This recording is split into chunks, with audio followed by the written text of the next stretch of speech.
আসসালামু আলাইকুম সুপ্রিয় শিক্ষার্থী বন্ধুরা, কেমন আছো সবাই? আশা করছি সবাই ভালো আছো, নিরাপদে আছো। বাসাতে বসে সবাই পড়ালেখা করছো তো? একটু পড়ালেখা বাসায় করো কিন্তু। যে কোনো পরীক্ষা দিতে তো হবে, পরীক্ষা দিলে যাতে একটু করতে পারো। আজকে আমরা একটা নতুন অধ্যায় নিয়ে কথা বলবো। আমাদের ক্লাস চলাকালীন সময় আমরা ভগ্নাংশের একটা অধ্যায় নিয়ে কথা বলেছিলাম, মনে আছে? অধ্যায়টার নাম কি বলো তো? কোন অধ্যায় ছিল ওটা? ষষ্ঠ অধ্যায়। হ্যাঁ, ষষ্ঠ অধ্যায়ের একটা পার্ট নিয়ে আমরা আলোচনা করেছিলাম, 6 ক। আমরা ক্লাস চলাকালীন সময় সেই অধ্যায়টা শেষ করেছিলাম। এটা আরেকটা পার্ট এখনো বাকি আছে, 6 খ। সেই অধ্যায়টা নিয়ে এখন আলোচনা করব। সেই অধ্যায়টাও কিন্তু ভগ্নাংশের। 6 কতে আমরা কিন্তু যোগ আর বিয়োগ করেছিলাম, আর এখন আমরা গুণ এবং ভাগ করব। তো প্রথম পার্টে আমরা আগে গুণ শিখব, কিভাবে গুণ করতে হয়, কিভাবে কথার অঙ্কর মাধ্যমে গুণ করতে হয়। এরপরে আমরা ভাগে চলে যাব। তাহলে চলো আমরা আগে আমাদের অঙ্কটা শুরু করি। একটু মনে করে দিই যে ভগ্নাংশ কি, যার একটা লব এবং হর আছে। এক কথায় বলেছিলাম যে লব এবং হর থাকলেই সেটা হচ্ছে ভগ্নাংশ। অঙ্ক করতে একটু সুবিধা পাবে তাহলে। হ্যাঁ, ভগ্নাংশ কিন্তু পূর্ণ সংখ্যা হয় না, ভগ্নাংশ হয় ভাঙা অংশ, যার লব থাকবে এবং হর থাকবে। তাহলে এখন চলো আমরা একটু অঙ্ক করি গিয়ে। আমাদের প্রথম অঙ্কটা কি ছিল একটু দেখি, খেয়াল করে দেখো। আমাদের প্রথম অঙ্কটা ছিল, প্রথমে আমাদের হিসাব করো আছে। হ্যাঁ, হিসাব করো আছে প্রথমেই। হিসাব করোতে কি কি আছে একটু দেখে নেই। এখানে দেয়া আছে একটা ভগ্নাংশ আর এখানে দেয়া আছে একটা পূর্ণ সংখ্যা। খেয়াল করেছো? একটা ভগ্নাংশ দেয়া আছে আর একটা পূর্ণ সংখ্যা দেয়া আছে।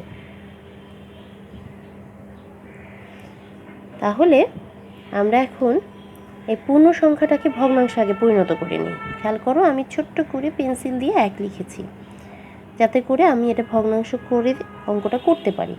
এবার অঙ্ক করা হয়ে যাবে যখন, তখন কি করবে, এই একটা পেন্সিলটা রাবার দিয়ে মুছে দেবে, পেন্সিলের এই অংশটা। না মুছলেও চলবে, তারপর মুছে দিলে ভালো। কেন আমি এটা করেছি? কারণ এটাকে আমি একটা ভগ্নাংশে পরিণত করে নিয়েছি। কেননা পূর্ণ সংখ্যা, তোমার একটু বুঝতে সমস্যা হবে। ও হলো দুটো পার্ট, ও হলো একটা পার্ট, তাহলে আমি কার সাথে কাকে কীভাবে গুণ করব? তাই আমি নিচে যখন এটা 1 করে নিলাম, তাহলে আমার এটা একটা ভগ্নাংশে পরিণত হলো। এখন তোমার প্রশ্ন হতে পারে যে ম্যাডাম আপনি কেন উপরে 1 না লিখে নিচে লিখলেন? উপরে 1 লিখলে সেটা দশমিক ভগ্নাংশে পরিণত হয়ে যাবে, নিচের 1-এর কোনো ভ্যালু নাই।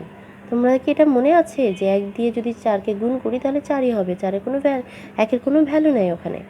ঠিক নিচেও যখন 1 দিয়ে 4কে ভাগ করব তখন 4ই হবে, কিন্তু উপরের 1 দিয়ে যখন 4কে ভাগ করব তখন সেটা দশমিক হয়ে যায়। তাই উপরে আমরা বসাবো না, আমরা এটাকে কোথায় বসাবো? 1কে নিচে বসাবো। তাই আমি 1টাকে নিচে বসালাম, বসিয়ে অঙ্ক করলাম। এখন দেখো, আমার এখানেও যেমন 2 লব 3 হর, এখানে 4 লব 1 হর। তো গুণের ক্ষেত্রে লব এবং লব গুণ হয়, হর এবং হর গুণ হয়। পাশাপাশি যতগুলো লব আছে সবগুলো গুণ হবে, পাশাপাশি যতগুলো হর আছে সবগুলো গুণ হবে। তো আমি এখানে একটা লাইন তোমরা চাইলে লিখতে পারো যে লব কোনগুলো আছে এখানে দেখো তো, 2 গুণ 4, এই দুটোই হচ্ছে লব। তো তুমি এখানে সমান সমান দিয়ে এটা লিখতে পারো 2 গুণ 4, তাহলে লব হয়ে গেল। আবার এখানে হর কোনটা আছে বলো তো? 3 গুণ 1। তো এখানে হরও পেয়ে গেলাম 3 গুণ 1। তো আমি একবারে বসিয়ে দিয়েছি যে 4 গুণ 2 হলে কত হয়? 8 হয়, আর 3 গুণ 1 হলে কত হয়? 3 হয়। ঠিক আছে? তো 4 দুগুণা 8 আর 3 1 3। দেখো তো এটা কোন ভগ্নাংশে পরিণত হলো, মনে আছে? এটা অপ্রকৃত ভগ্নাংশ হয়ে গেল। তো অপ্রকৃত ভগ্নাংশ হলে কি করতে হয়? লব যদি বড় হয়, হর যদি ছোট হয়, তাহলে সেটা অপ্রকৃত ভগ্নাংশ। আর অপ্রকৃত ভগ্নাংশ হলে সেটাকে আমার ভাগ করতে হয়। তো আমি ভাগ করলাম, খেয়াল করে দেখো 3 দিয়ে 8কে ভাগ করেছি, কত হয়েছে? 3 দুগুণা 6, অবশিষ্ট থাকে 2। তো যা আমার ভাগশেষ থাকবে তা আমি কি করব? মিশ্র ভগ্নাংশের ক্ষেত্রে লবে বসায় দেব। আর যার দ্বারা ভাগ করেছি তাকে আমি কি করব? নিচে বসিয়ে দেব। একটা মিশ্র ভগ্নাংশ তৈরি হয়ে গেল। আশা করি একটু বুঝতে পেরেছো। আরেকটা অঙ্ক করি, একই অঙ্ক, দেখো আর একটু ভালোভাবে বুঝতে পারবে। এখানেও আমি 3-এর নিচে 1 দিয়েছি, কারণ 3 পূর্ণ সংখ্যা আরও ভগ্নাংশ, তাই ওকে আবার ভগ্নাংশ বানাতে হবে। না বানালে তোমার তো গুণ করতে কষ্ট হয়ে যাবে। তাই আমি কি করেছি? আমি এটাকে ভগ্নাংশ আকারে প্রকাশ করেছি। করার পরে আমি কি করেছি খেয়াল করে দেখো, 3-এর সাথে 3 লব, আর এই 3ও তখন লবে পরিণত হয়ে গেছে। তাহলে 3 আর 3 আমি গুণ করেছি, কত হয়েছে? 9। 5-এর সাথে হর, 5 হর, 1 ও হর, 5-এর সাথে 1 আমি গুণ করেছি, কত হয়েছে? 5। খেয়াল করেছো? তাহলে কি হলো? 9/5। এটাও সেই অপ্রকৃত ভগ্নাংশ। অপ্রকৃত ভগ্নাংশ হলে কি করতে হবে? ভাগ করতে হবে। আমরা ভাগ করেছি, ভাগ করে কত হয়েছে দেখো তো? 5 একে 5, বিয়োগ করলে থাকে 4, তাহলে 4 হচ্ছে উপরে, 5 হচ্ছে নিচে। তাহলে এটা একটা মিশ্র ভগ্নাংশ। সবাই নিশ্চয়ই বুঝতে পেরেছো দুটো অঙ্ক কিন্তু একই নিয়ম, খালি সংখ্যা চেঞ্জ করে দিয়েছে। আশা করি বুঝতে পারছো। এখন আরেকটা নিয়মের অঙ্কে একটু চলে যাব, দেখব যে সে অঙ্কটা বুঝতে পারি কিনা, তাই না? এখানে অনেক নিয়মের অঙ্ক আছে, তোমরা চাইলেই চেষ্টা করলেই বুঝতে পারবে। খেয়াল করে দেখো, এখানে আরেক নিয়মের অঙ্ক হচ্ছে, এখানেও সেম আগের মতোই ভগ্নাংশ আছে, একটা পূর্ণ সংখ্যা আছে, আমি পেন্সিল দিয়ে 1 লিখে নিয়েছি। নেওয়ার পরে যেটা হয়েছে খেয়াল করো, মনে আছে 6-এর কতে আমরা লঘিষ্ঠ আকারে প্রকাশ করা শিখেছিলাম, যে কাটাকাটি করে ছোট করতে হয়। এখানেও সেই পর্যায়ে চলে গিয়েছে, যে কাটাকাটি করে ছোট করা। তো পাশাপাশি যখন দুটো ভগ্নাংশ থাকে তখন আমরা লব এবং হরকে কাটাকাটি করো, পাশাপাশি থাকুক বা উপরে নিচে থাকুক, সবসময় মনে রাখবা কাটাকাটি করার নিয়ম হচ্ছে লব এবং হর কাটাকাটি যায়, হর হর কখনো কাটাকাটি যায় না, লব লব কখনো কাটাকাটি যায় না। মনে রাখবে, একটা ভগ্নাংশের লব আর একটা ভগ্নাংশের হর কাটাকাটি যায়, একটা ভগ্নাংশের লব একটা ভগ্নাংশের হর কাটাকাটি যায়। আবার ভগ্নাংশ নিজেরাই, এই যে ও একটা ভগ্নাংশ, ওর লব এবং হর ওরা কাটাকাটি করতে পারবে, আর অন্য ভগ্নাংশের সাথেও লব হরে কাটাকাটি হবে, কিন্তু অন্য ভগ্নাংশের হর হর কাটাকাটি যাবে না, লব লব কাটাকাটি যাবে না। তাই দেখো, এ হচ্ছে হর, এ হচ্ছে লব, কাটাকাটি গিয়েছে। 3 একে 3, 3 দুগুণা 6। তারপরে কি করেছি খেয়াল করে দেখো, তারপরে করেছি কি, আমি 5-এর সাথে এই 1 যে লব আছে সেই লবটাকে আমি কি করেছি? গুণ করে দিয়েছি, কারণ ও লব ও লব, আর 2 হর 1 হর, তাই 5 একে 5 আর 2 একে 2, এভাবে বসিয়ে দিয়েছি। এরপরে অপ্রকৃত ভগ্নাংশ হয়ে গিয়েছে, ভাগ করে দিয়েছি, 2 একে 2, অবশিষ্ট থাকে 3, তাহলে 3 সমস্ত 1 সমস্ত 3/2। সেম আরেকটা অঙ্ক, এই নিয়মেরই আরেকটা অঙ্ক, খেয়াল করে দেখো। এখানে ওই একই কথা বলেছে, একটা ভগ্নাংশ দেওয়া আছে, একটা পূর্ণ সংখ্যা দেওয়া আছে।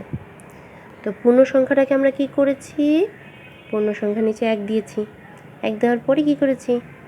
1 দেওয়ার পরে আমরা কাটাকাটি করব। কিভাবে কাটাকাটি করব খেয়াল করে দেখো, এই যে 9 কত দিয়ে যায়? 9 এবং 6 দুটোই কিন্তু একটা সংখ্যা দিয়ে যায়। কোন সংখ্যাটা দিয়ে যায়? 3 দিয়ে যায়। দেখো 3 3 9, 3 দুগুণা 6, তা কাটাকাটি করেছি। তো লব 1 আছে, 3 আছে, এই দুটোকে গুণ করে দিয়েছি, যেহেতু গুণ তাই গুণ করে দিয়েছি, 3 একে 3। আবার 2 আর 1 গুণ করে দিয়েছি, 2 একে 2। খেয়াল করে দেখো যে এখানেও এটা অবশিষ্ট ভগ্নাংশ, মানে অপ্রকৃত ভগ্নাংশ হয়ে আছে, অবশিষ্ট না, অপ্রকৃত ভগ্নাংশ। অপ্রকৃত ভগ্নাংশ হয়েছে, তাই কি করব? কাটাকাটি তো করতেই হবে, না করলে তো আমার মিশ্র ভগ্নাংশ আসবে না। আর লব বড় থাকলে অবশ্যই আমাকে এখানে ভাগ করতে হবে, ভাগ না করলে আমার মিশ্র ভগ্নাংশ আসবে না।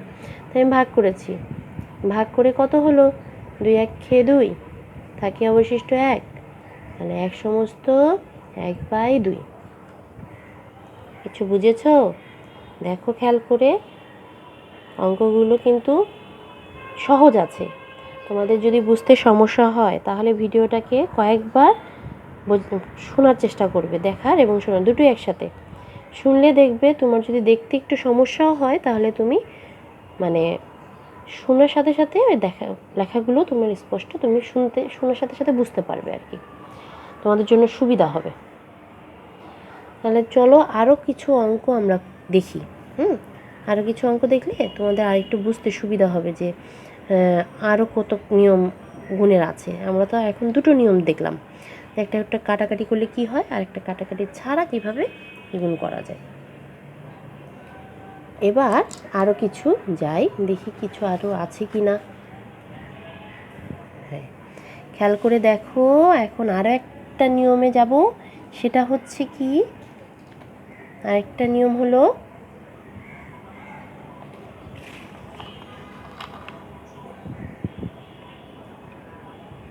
খেয়াল করে দেখো, আরেকটা নিয়ম আমার এখানে আমি করেছি।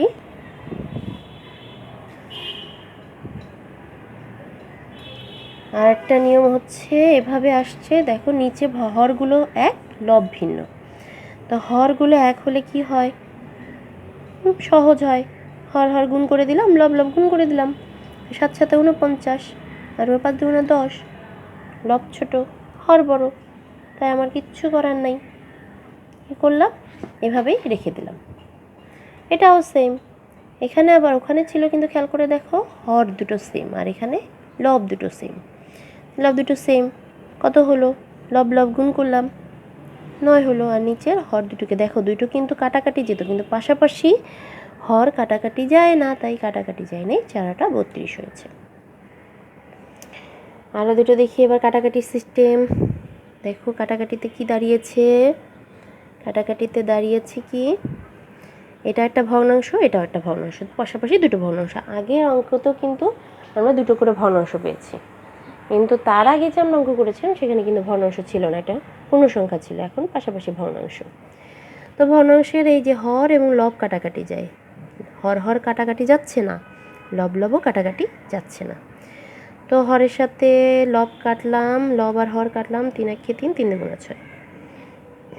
তারপরে কি হলো দেখো, 5 1 5 আর 7 2 14। হর আর হর গুণ করলাম, লব আর লব গুণ করে দিলাম।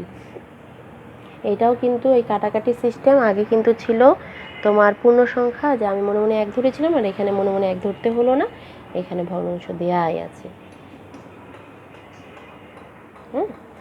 এরপরে আর একটা অঙ্ক, এখানেও কাটাকাটি, দেখো এটাও একটা ভগ্নাংশ, এটাও একটা ভগ্নাংশ, এখানে কিন্তু লব আর এটা হচ্ছে হর, এটা কিন্তু লব কাটাকাটি যাচ্ছে। এবার খেয়াল করেছো, 3 1 3, 3 3 9, 1-এর সাথে 7 কি হলো? গুণ করলে কত হয়? 7 1 7। 8-এর সাথে 3 গুণ করলে কত হয়? 3 8 24। তোমাদের বইয়ে 45 46 পৃষ্ঠা হিসাব করা অঙ্ক আছে, ওগুলো একটু করবে। তারপর 50 51 52 53 এগুলোও আছে, হিসাব করো, ওগুলো একটু করবে। আজকের ক্লাসে একটু বাড়ি কাজ বেশি করে দিচ্ছি, যাতে নেক্সট ক্লাসে বাড়ি কাজ কম করে দিলেও তোমরা করতে পারো। তো হিসাব করোগুলো অনেক হিসাব করো আছে, মানে এগুলো তো আর একদিনে শেষ করতে পারবেন, আস্তে আস্তে করতে থাকো। নেক্সট ক্লাসে আর বাড়ি কাজ দিব না, এই বাড়ি কাজগুলোই তোমরা যদি কমপ্লিট করো তাহলে মোটামুটি হিসাব করো অনেকগুলো নিয়ম তোমরা শিখবে। আজকে আমরা দেখো হিসাব করো 4টা ধাপ শিখেছি। প্রথমে পূর্ণ সংখ্যা কাটাকাটি ছাড়া, তারপরে পূর্ণ সংখ্যা কাটাকাটি সহ, তারপরে পাশাপাশি দুটো ভগ্নাংশ কাটাকাটি ছাড়া, আবার পাশাপাশি দুটো ভগ্নাংশ কাটাকাটি সহ। খেয়াল করে দেখো যে কতগুলো ধাপ হলো, 4টা ধাপ আমরা শিখেছি আজকে।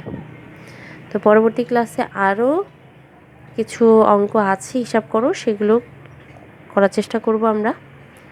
তাহলে মোটামুটি তোমাদের হিসাব করো অঙ্কগুলো নিয়ে সমস্যা পড়তে হবে না, এগুলো কিন্তু গুণেরগুলো শেষ করছি আমরা। তারপর কিছু কথার অঙ্ক আছে, সেই অঙ্কগুলোও শেষ করব। তাহলে তোমাদের আশা করছি সমস্যা হবে না। আজকে এ পর্যন্তই। ভালো থেকো। আল্লাহ হাফেজ।